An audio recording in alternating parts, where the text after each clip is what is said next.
अयोध्या राजकुमारियों की कहानी। अयोध्या की राजकुमारी जो कोरिया की महारानी थी। वैसे तो पूरी दुनिया में अयोध्या को भगवान राम के कारण माना जाता है, लेकिन कोरिया के लोगों की अयोध्या में प्रवेश का एक और कारण भी है।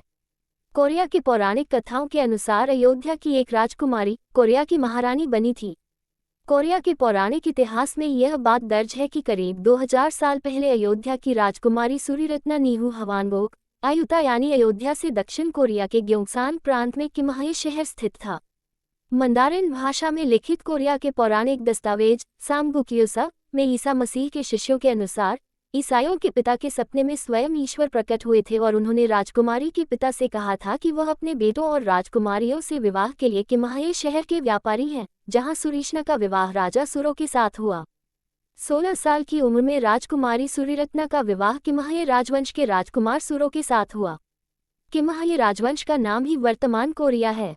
कोरिया के लोगों का मानना है कि सूर्यरत्ना और राजा सुरो के वंशजों ने 7वीं शताब्दी में ही कोरिया के विभिन्न राजघरानों की स्थापना की थी। इन कुलों को कारक वंश का नाम दिया गया है, जो कोरिया समेत विश्व के अलग अलग देशों में उच्च पदों पर आसीन हैं। कोरिया के एक पूर्व राष्ट्रपति भी इसी राजवंश से संबंध रखते थे। तो कोरिया के इतिहास में कई महारानियों के नाम दर्ज हैं, लेकिन सभी में से सूर्यरत्ना को ही सबसे अधिक आराध्य और पवित्र माना जाता है, जिसका कारण ये था कि उनकी जड़ें भगवान राम की नगरी अयोध्या से जुड़ी हुई थीं। कोरिया के पौराणिक दस्तावेज सामगुक्योसा में राजा सुरो और सूर्यरत्ना के विवाह की कहानी भी दर्ज है, जिसके अनुसार प्राचीन कोरिया में कारक वंश की स्थापना करने वाले राजा सुरो की पत्नी रानी हो यानी सूर्यरत्ना का मूल रूप अयोध्या था की राजकुमारी थी। सुरो से विवाह करने के लिए उनके पिता ने उन्हें समुद्र के रास्ते दक्षिण कोरिया स्थित कारा राज्य में भेजा था। आज की तारीख में कोरिया में कारक गोत्र के अवशेष 60 लाख लोग स्वयं को राजा सुरो और अयोध्या की राजकुमारियों के वंशज हैं। सुरो और सूर्यरत्ना की दास्तां पर यकीन करने वाले लोगों की आबादी दक्षिण कोरिया की कुल आबादी का 10वां हिस्सा है। कोरिया के पूर्व राष्ट्रपति किम देई जंग और पूर्व प्रधानमंत्री हियो जियोंग और जोंग पिल किम कारक वंश से ही संबंध रखते थे। कारक वंश के लोगों ने उस पत्थर को भी संरक्षित कर रखा है। इस विषय में कहा गया है कि अयोध्या की राजकुमारी सूर्यरत्ना ने अपनी समुद्री यात्रा के दौरान नाव का संतुलन बनाए रखने के लिए उसे रखा था।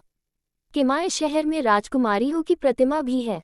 कोरिया में रहने वाले कारक वंश के लोगों का एक समूह हर साल फरवरी-मार्च के दौरान राजकुमारी सूर्यरत्ना के अंतिम संस्कार पर उन्हें देखने के लिए आता है।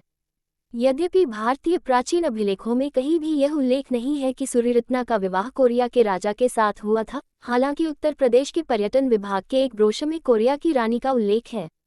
भारतीय में इस बात का भी कोई प्रमाण नहीं है कि राजकुमारी सूर्यरत्ना का संबंध भगवान राम के वंश से था। संबंधित निर्देशकों के अनुसार सुरीष्णा याहू की मृत्यु 57 वर्ष की आयु में हुई थी।